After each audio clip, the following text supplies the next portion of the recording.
మరి విఠల్ గారు మాట్లాడవలసిందిగా కోరుచున్నాం. ఇంకా వక్తలు ఉన్నారు.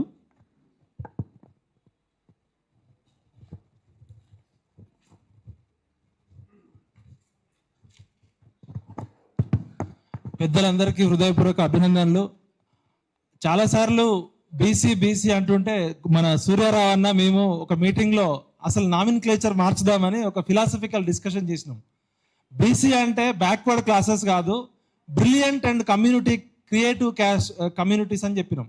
బీసీలలో బ్రిలియంట్ ఉంటుందా ఉండదా, క్రియేటివిటీ ఉంటుందా ఉండదా? నా కొడుకు ఒకసారి నన్ను అడిగిండు, హైదరాబాద్ పబ్లిక్ స్కూల్లో నా కొడుకు చదువుతున్నప్పుడు మన క్యాస్ట్ ఏంది నాన్న అంటే మన బీసీలం రా అంటే, అరే నేను ఎట్లా వెనక బీసీ అంటే ఏంటంటే బ్యాక్వర్డ్ క్లాసెస్ అన్నారు. అరే నేను క్లాస్లో టాపర్ని, అన్నిట్లో టాపర్ని, నేను ఎట్లా బ్యాక్వర్డ్ క్లాసెస్ అయినా అన్నారు. అట్లా కాదు నాన్న, కాన్స్టిట్యూషన్ మనకి షెడ్యూల్డ్ క్యాస్ట్ ఎస్సీ ఎస్టీలను ఒకటి చెప్తూ బీసీలు అని చెప్పిందంటే, మరి బ్రిలియంట్ కుండలు చేసే వృత్తి ఎవరన్నా కుమరులు తప్ప ఎవరైనా చేయగలరా కుండలు? ఒకటి ఇలా ఒక బుక్లో ఇప్పుడే చదువుతుంటే మన పరిస్థితి ఎట్లుందంటే, అంటే వాస్తవాలు మనం మాట్లాడుకోవాలి. కుండల్ని నమ్ముకొని బతికిండు మా తాత, కుండల్ని అమ్ముకొని బతికిండు మా నాయన. అమ్ముకుందామన్నా నమ్ముకుందామన్నా కుండే కరువైపోయింది నాకు. ఇవాళ మన కుమ్మరోళ్ళ పరిస్థితి ఇది కేవలం కుమ్మరోళ్ళ పరిస్థితే కాదు, కుల వృత్తులు కోల్పోయిన మొత్తం మైనారిటీ బీసీల పరిస్థితి. బీసీలకే బ్రిలియంట్ క్రియేటివిటీ ఉంటే మరి మోస్ట్ బ్యాక్వర్డ్ క్లాసెస్కి మోస్ట్ క్రియేటివిటీ ఉండాలి కదా. ఇప్పుడు మోస్ట్ బ్రేవ్, బి అంటే brave, brilliant and talent, C అంటే కమిట్మెంట్, క్రియేటివిటీ, క్యారెక్టర్ అన్నీ ఉన్నాయి కదా. ఎవరన్నా కాదంటారా? మన ఎంబీసీ కులాలకి అందరికన్నా మోస్ట్ బ్యాక్వర్డ్ అంటున్నారు కదా. ఈ ప్రపంచంలో ఎక్కువ టాలెంట్, ఎక్కువ క్రియేటివిటీ ఉండి అత్యంత వెనుకబడిన కులాలు మోస్ట్ బ్యాక్వర్డ్ క్లాసెస్. ఇదే మోస్ట్ బ్యాక్వర్డ్ క్లాసెస్ కున్న క్రియేటివిటీ ఏ జపాన్లోనో, జర్మనీలోనో, తైవాన్లోనో ఏ దేశంలో ఉన్నా కూడా ఓ 10 నోబెల్ బహుమతులు వచ్చేటి ఇండస్ట్రీస్ అంతా మీ చేతుల్లో ఉండేటోళ్ళు. ఇలా చైనా పోతే నేను చైనాలో కుటీర పరిశ్రమలన్నీ ఎవరి చేతిలో ఉన్నాయి? మోస్ట్ బ్యాక్వర్డ్ క్లాసెస్ చేతిలోనే ఉన్నాయి, బీసీల చేతుల్లో ఉన్నాయి. వస్తువు తయారు చేసే నైపుణ్యము, సృజనాత్మకత ఉన్నోళ్ళకి ఇండస్ట్రీ లింకేజ్, మార్కెట్ లేకపోవడం వల్లనే కదా ఇవాళ మన కుమరోళ్ళ పరిస్థితి లాగా అందరి పరిస్థితి వచ్చింది.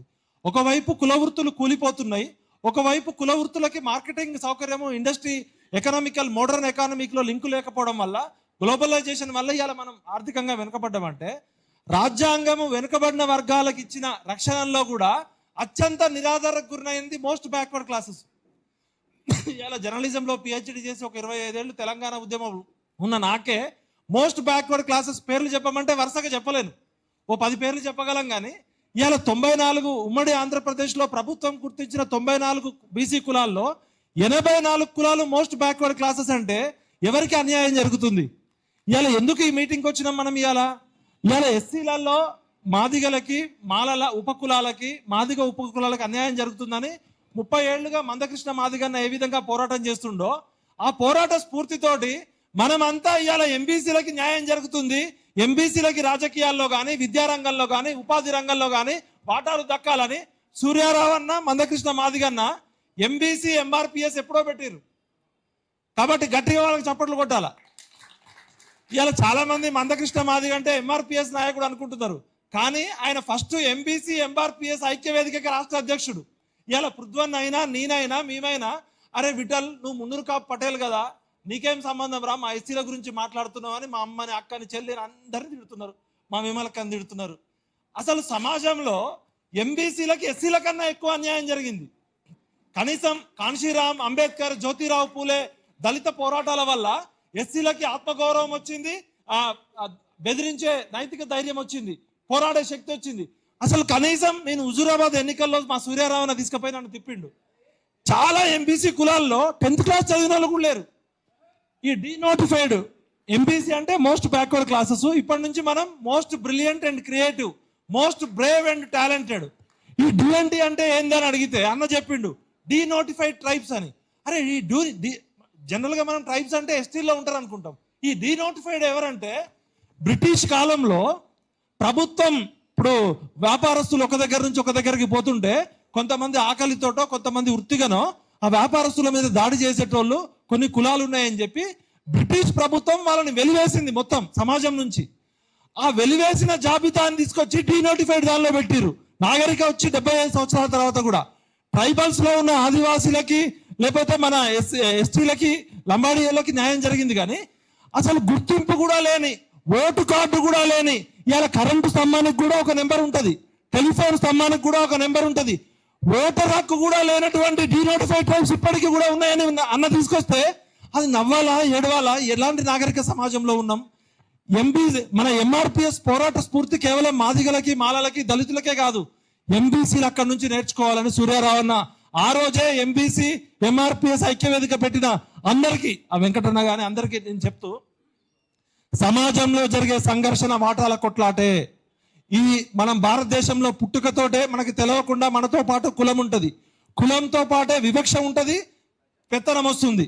ఇలా విఠల్ రెడ్డో, విఠల్ శర్మనో, విఠల్ వర్మనో, విఠల్ నాయుడో అయితే తెలియకుండానే నాకు ఒక అధికారం వస్తుంది, తెలియకుండానే నాకు ఒక పెత్తనం వస్తుంది. నాకు ఎటువంటి టాలెంట్ ఉన్నా లేకపోయినా, అంటే కులంతో నీకు అధికారం వస్తుంది, కులంతో వివక్షత వస్తుంది. ఇది ప్రపంచంలో ఏ దేశంలో తెలియదు. అందరు మానవులు తల్లి గర్భం నుంచే పుడతారు, పుట్టినప్పుడు అందరికీ టాలెంట్ ఉంటుంది, అందరు పైకి వస్తారు. ఇది ఒక ప్రత్యేక దేశం కాబట్టే బాబాసాహెబ్ అంబేద్కర్ గారు, జ్యోతిరావు పూలే గారు, సావిత్రిబాయి పూలే గారు, మన పెద్దలు ఎంతో మంది పోరాడి ప్రాణాలకు తెగించి కొట్లాడుకొని తెచ్చుకుంటే ఇవాళ తెలంగాణ ఉద్యమం ఎందుకు పృథ్వన్న మేమందరం సపోర్ట్ చేసినాం? తెలంగాణ అంటే చంద్రబాబు నాయుడు పై చంద్రశేఖరరావు గారు, చంద్రశేఖరరావు గారు పై రేవంత్ రెడ్డి గారు, కమ్మధరపై వెలమధర, వెలమధరపై రెడ్డి ధర వచ్చి 3 కులాలు 3 కుటుంబాలు 0.1% to 1% ఉన్న వెలమధరలు, 5 to 6% ఉన్న రెడ్డి ధరలు, 1 to 2% ఉన్న కమ్మధరల కోసం కాదు ఈ తెలుగు రాష్ట్రాల్లో ప్రజాస్వామ్యం.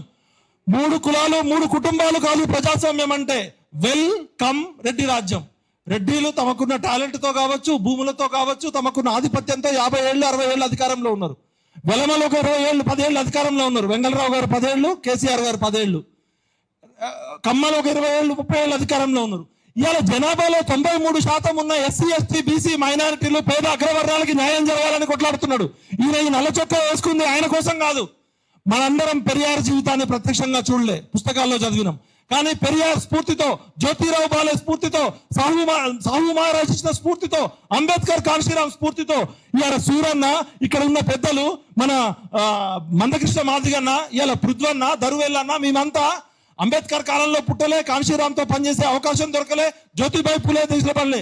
మనమంతా పెరియార్ వారసులుగా సమాజంలో జరిగే సంఘర్షణ వాటాల కొట్లాట, ఈ వాటాలు కోటాలు రాజ్యాంగం రిజర్వేషన్లు కల్పించి కుంటోడికి, రీబాక్ షూస్ వేసుకున్నోడికి, నా కొడుకు హైదరాబాద్ పబ్లిక్ స్కూల్లో చదువుకున్నోడికి, ఒక పేద గుడిసెలో చదువుకున్నోడికి పోటీ పెడితే ఎవరు వస్తారు? నా కొడుకే వస్తాడు కదా. కాబట్టి సమానత్వంలో కూడా సమన్యాయం ఉండాలి, న్యాయంలో కూడా అన్యాయం ఉంటుందనే ఇలా వర్గీకరణ పెట్టింది బీసీలకి. ఇలా బీసీలు ఓబీసీడీ ఉన్నామా లేదా? ఉన్నప్పటికీ కూడా ఎంబీసీలకి 84 కులాలకు అన్యాయం జరుగుతుందా లేదా? ఇలా నేను ఒక మునురు కాపు కులంలో పుట్టినప్పటికీ బీసీలలో రెడ్ల తర్వాత కొత్త గొప్ప భూములు ఉన్నాయి, ఊర్లలో పటేల్ పటార్గిరి చేసినాం. పక్క రాష్ట్రం పోతే ఓసీల్లో ఉన్నప్పటికీ కూడా ఒక కాపు బిడ్డగా పంటని ఏ విధంగా కాపాడుకుంటామో ఒక వ్యవసాయ కులంలో పుట్టి సమాజాన్ని కాపాడుకోవడంలో ఆ రోజు 300 కుటుంబాలు యుద్ధ సైనికులు తెలంగాణకు వచ్చినాం. మున్నూరు కాపు అంటే ఏంది? 300 మంది యుద్ధ సైనికులు నిజాం పిలిపించిండు. యుద్ధం ఉన్నప్పుడు సమాజం కోసం యుద్ధం చేసే కులం మాది, యుద్ధం లేనప్పుడు పంటను కాపాడుకునే కులం. ఇవాళ ఎంబీసీ ఎంఆర్పిఎస్ ఐక్యవేదిక అధ్యక్షుడు మందకృష్ణ మాదిగ గారు, ఓన్లీ ఎంబీసీ ఎంఆర్పిఎస్ అన్న కృష్ణ, మీరు ఇందాక పోయిరు, చాలా ఇంపార్టెంట్ విషయాలు. ఇవాళ ఎందుకు ఎంబీసీలో ఎంఆర్పిఎస్ మూవ్మెంట్ కి సపోర్ట్ చేస్తున్నారంటే, ఇగో ఇక్కడ ఉన్న మీడియా మిత్రులు, నాకు కూడా ఈ విషయం ఇప్పుడు తెలియదు. బీసీల పేరుతో కొందరికి మాత్రమే ప్రయోజనం. ఎంబీసీలతో బాబును కలిసిన మందకృష్ణ, అరే ఎంబీసీలకి మందకృష్ణ గారికి సంబంధం ఏంటంటే, ఎంబీసీ ఎంఆర్పిఎస్ ఐక్యవేదిక రాష్ట్ర అధ్యక్షుడు మందకృష్ణ గారు ఎంబీసీల కోసం గలమెత్తి పోరాడిండు కాబట్టే ఇవాళ ఎంబీసీలంతా సపోర్ట్ చేయాల్సిన నైతిక బాధ్యత మనకుందా లేదా? కృతజ్ఞత తెలుపుకునే కులాల నుంచి పుట్టినాం కదా మనం. బీసీలు, దళితులు, ఎస్సీ, ఎస్టీ, బీసీలు అంటేనే కృతజ్ఞత కదా. మనం అయ్యో పాపం అంటాం, ఎవడన్నా కొట్టినా కూడా, ఏదైనా సాయం చేస్తే చచ్చిపోయేలాగా గుర్తుపెట్టుకుంటాం, అవునా కదా? మరి మన కోసం పోరాడిన మందకృష్ణ మాదిగా చిన్నపిల్లలకి గుండెకి చిల్లు పట్టి కొట్లాడి ఆరోగ్యశ్రీ తెచ్చిండు. ఇవాళ సమాజం మొత్తానికి గుండెకి చిల్లు పడే విధంగా ఉంది కదా. ఎంబీసీల గుండెలకి చిల్లు పడ్డాయి, ఎంఆర్పిఎస్ కి చిల్లు పడ్డది, మాదిగలకి చిల్లు పడ్డది, దళితులకు చిల్లు పడితే అతను ఒక్కడే ఎందుకు కొట్లాడాలి? వికలాంగుల కోసం అతనే కొట్లాడాలి, వృద్ధుల కోసం అతనే కొట్లాడాలి, బాపనాళ్ళ కోసం ఆయన కొట్లాడాలి, వైశ్యులకు అన్యాయం జరిగితే ఆయన కొట్లాడాలి, ఎవరి కోసం కొట్లాడలే. కాబట్టి అన్న, మీరు కేవలం పుట్టుక మాదిగ కులం కావచ్చు, పుట్టుకతో కాదు ఆచరణలో మీరు సమాజాన్ని కోరుకునే సామాజిక విప్లవకారుడు. విప్లవం అంటే అన్ని వర్గాలకి దక్కాల్సిన వాటా దక్కాలి.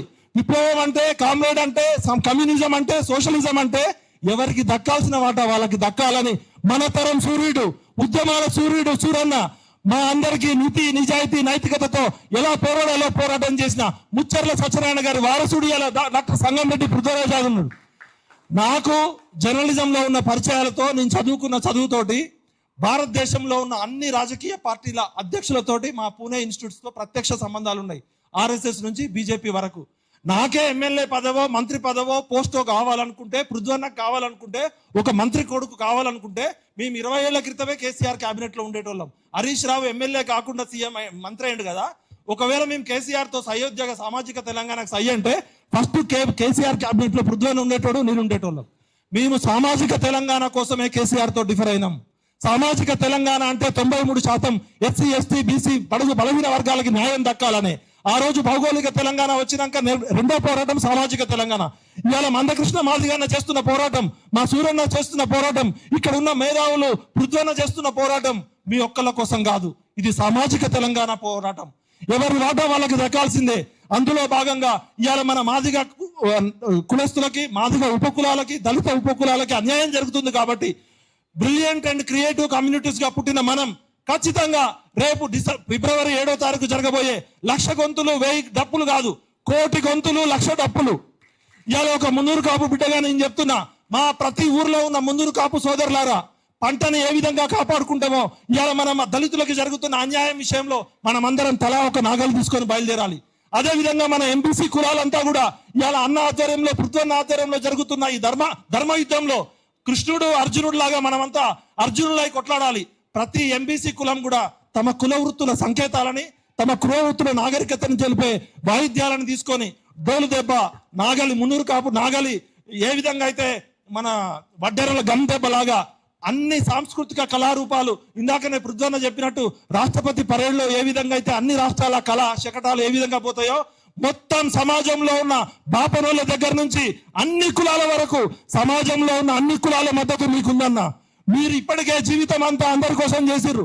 మీ కష్టం వచ్చినప్పుడు మీకోసం మేము ఉంటామని సంఘీభావం చెప్తూ ఒక లిప్ సింపతే కాదు, మనందరం కూడా డప్పులు కొనాలి, కొనిపియాలి. డప్పు పట్టుకొని పోవాలి మనమంతా. అన్న సూరన్న, ఒక 1000 డప్పులు మనందరి తరపున ఎంబీసీలు అందరూ డప్పు కొట్టడం నేర్చుకోవాలి. రేపటి నుంచే మాకు ప్రాక్టీస్ ఇప్పియండి. మాకు డప్పు కొట్టడం రాదు. పృథ్వన్న మాకందరికి డప్పు కొట్టడం నేర్పియాలి. మీరు బాగా కొడతారు. దరువెల్లన్న డప్పు కొడదాం. మనకి అనుకూలంగా ఉంటే గులాబీల దండలు, మనకి వ్యతిరేకంగా ఉంటే డప్పు మోతలు, చెప్పుల వాతలు. తొండిగా మొండిగా చేయకండి దయచేసి. నా తోటి దళిత సోదరులారా, మీరు ఇప్పటికైనా 99% సమాజం ఒకవైపు ఉంది. మీరు ఒక్కళ్ళు ఒకవైపు ఉండి చేసేది ఏమీ లేదు. ఈ ప్రపంచంలో ఏ శక్తి కూడా ఎస్సీ వర్గీకరణ ఆపలేదు. ఐక్యరాజ్య సమితి అధ్యక్షుడి నుంచి అమెరికా అధ్యక్షుడి దగ్గర నుంచి ఎవ్వరూ ఆపలేరు. ఎందుకంటే మాతాంగ దేవత, 3,000,000 దేవతలు, ప్రకృతి శక్తులన్నీ ఏకమై 30 ఏళ్ల పోరాటానికి డెలివరీ కాబోతుంది. రేవంత్ రెడ్డి గారు, దయచేసి మీకు రిక్వెస్ట్ చేస్తున్నాం, మీరే క్రెడిట్ తీసుకోండి. ఈ మాదిగ వర్గీకరణ అనే 30 సంవత్సరాల పసిపాపని నేచురల్ గా డెలివరీ చేయనియండి. సిజేరియన్ కాకుండా, ఆపరేషన్ కాకుండా, ఎటువంటి రక్తపాతం లేకుండా, హింస లేకుండా శాంతియుతంగా 30 ఏళ్ల నుంచి పోరాటం చేస్తున్న మా మందకృష్ణ మాదిగ అన్నకి మొత్తం భారతదేశంలో సామాజిక న్యాయం కోరుకునే శక్తులన్నీ ఏకం చేస్తాం. ఒక తెలంగాణలోనే కాదు, ప్రపంచవ్యాప్తంగా న్యాయం కోరుకునే శక్తులన్నీ ఏకం చేస్తాం. వరల్డ్ సోషల్ ఫోరం దగ్గర నుంచి ఏ అయితే మానవ హక్కుల కోసం, మానవత కోసం పనిచేస్తున్న సంఘాలన్నీ ఏకం చేయాల్సిన బాధ్యత ఉంది. సమయం ఎక్కువ తీసుకున్నందుకు సూరన్న నన్ను క్షమించండి. నీ తమ్ముడుగా ఒకటే చెప్తున్నా, నువ్వు నల్ల చొక్కా ఎప్పటి వరకు ఉంచాలంటే మేము కూడా వేసుకుంటాం. 93% పేద ప్రజలు చట్టసభల్లో అడుగు పెట్టే వరకు మనందరం నల్ల చొక్కాలు వేసుకోవాల్సిందే. పెరియార్ సినిమా చూడండి, పెరియార్ జీవిత చరిత్ర చదవండి. నేను ఇప్పుడే ఇక్కడ ఈ 2 పుస్తకాలు చూసిన. రాజకీయ అంటరాని తరంలో మైనారిటీ బీసీ కులాలు. ఈ కోప్రా అంటే ఎవరన్నా? కోప్రా అంటే చాలా అద్భుతంగా రాసిండు. మనం మైనారిటీ బీసీ కులాలం కాదు, most brilliant and creative commitment character ఉన్నోళ్ళం. మన క్యారెక్టర్ ఉంది, కమిట్మెంట్ ఉంది, క్రియేటివిటీ ఉంది. మనం brave, brilliant and talented communities. కాబట్టి ఇప్పటి నుంచి మనం బ్యాక్వర్డ్ క్లాసెస్ కాదు, బ్రిలియంట్ అండ్ క్రియేటివ్ కమ్యూనిటీస్. నాకు ఈ అవకాశం కల్పించిన మా సూరన్న గురించి ఒక్క నిమిషం చెప్పాలా. నేను 97లో హైదరాబాద్లో అడుగు పెట్టినాక ఫస్ట్ నాకు ఉస్మానియా యూనివర్సిటీకి పోవడానికి ధైర్యం సరిపోక ఆ విద్యానగర్లో దిగిన తెలియక. విద్యానగర్లో దిగినాక ఎక్కడ పోవాలి హైదరాబాద్లో అని మా నాన్నకు ఫోన్ చేసిన. ఫోన్ చేస్తే అక్కడ ఒక ఆయన బీసీ టైమ్స్ సూర్యారావు ఉంటాడు, మన ఊరు పక్కనే, కొత్తగూడెం పక్కన. నా పేరు చెప్పి నువ్వు పో అంటే నాకు ధైర్యంగా ఫస్ట్ షెల్టర్ ఇచ్చింది సూర్యారావు అన్నే. అప్పుడు బీసీ టైమ్స్ అనే వాడు దొరికింది. తర్వాత పృథ్వన్న, మేమంతా కూడా కొట్లాడాం. ఇంత కొట్లాడే శక్తి ఎక్కడి నుంచి వస్తుందంటే నీతి, నిజాయితీ, ధైర్యం ఉంటే ఎవరితో అయినా కొట్లాడొచ్చు. ఇవాళ పృథ్వన్నని, నన్ను, మమ్మల్ని అందరినీ ట్రోల్ చేస్తున్నారు. మమ్మల్ని ఎన్ని బూతులు తిట్టినా మాకు తగలవు, ఎందుకంటే వాటికి అర్హత మాకు లేదు. వివేకానందుడు ఒకసారి పోతుంటే ఎంతో మంది తిట్టిరాట. వివేకానందుడు అడిగాడు, మిమ్మల్ని ఇంతమంది బూతులు తిడుతున్నారు కదా, మీరు ఎందుకు రెస్పాండ్ కావట్లేదు అంటే ఆ బూతులకు తీసుకునే అర్హత నాకు లేదన్నాడు. కాబట్టి మమ్మల్ని తిట్టిన బూతులన్నీ మీకే తిరిగి వాపస్. అయితే మమ్మల్ని ఏమైనానండి మేము భరిస్తాం, కానీ మా ఆత్మగౌరవాన్ని మా ఆత్మగౌరవం జోలికి వస్తే బిడ్డ ఎవరిని వదిలిపెట్టాం. మాకు ఇగో లేదు, మాకు సెల్ఫ్ రెస్పెక్ట్ ఉంది. ఈ ఉద్యమమే సెల్ఫ్ రెస్పెక్ట్ ఉద్యమం. మందకృష్ణ మాదిగ అన్న క్యారెక్టర్ అసాసినేట్ చేసి ఆయన బీజేపీతో ఉన్నాడు, ఆయన కాంగ్రెస్తో ఉన్నాడు, ఆయన ఆతో ఉన్నాడు, ఈతో ఉన్నాడు, వంకలు చెప్పకండి. వర్గీకరణకు ఓకే, కానీ చాంతాడంత భారతం చదువుతున్నారు. వర్గీకరణకి ఓకే అనుకున్న వాళ్ళు అందరూ కలిసి రావాల్సిందే. వర్గీకరణకి సపోర్ట్ చేయని వాళ్ళు అందరూ ఒక లైన్ గీస్తున్నాం. వర్గీకరణ సామాజిక న్యాయం కాబట్టి ఈ సామాజిక న్యాయానికి మద్దతు తెలుపుతూ మోహరించిన సైన్యాలనైనా ఆపవచ్చు, కానీ ముహూర్తం ఆసనమైన ఆలోచనలు ఎవరు ఆపలేరు. ఈ రోజు ఇక్కడ సోమాజిగూడ ప్రెస్ క్లబ్ లో ఇంతమంది మధ్య మనం ఒకే ఆలోచనతో కలిసి ఉన్నాం. ఈ ఆలోచనలు ఆపే శక్తి ఎవరికన్నా ఉందా? ఈ ఆలోచనలు ఆపే శక్తి ఎవరికన్నా ఉందా? కాబట్టి ఎస్సీ వర్గీకరణ జరిగి తీరుతుంది, ఇది తథ్యం. సూర్యుడు తూర్పున ఉదయించడం ఎంత సత్యమో వర్గీకరణ జరగడం అంతే సత్యం. కాబట్టి జై మాదిగ, జై అంబేద్కర్, జై సామాజిక తెలంగాణ, జై భారత్. థ్యాంక్ యూ అన్న, చాలా సుదీర్ఘంగా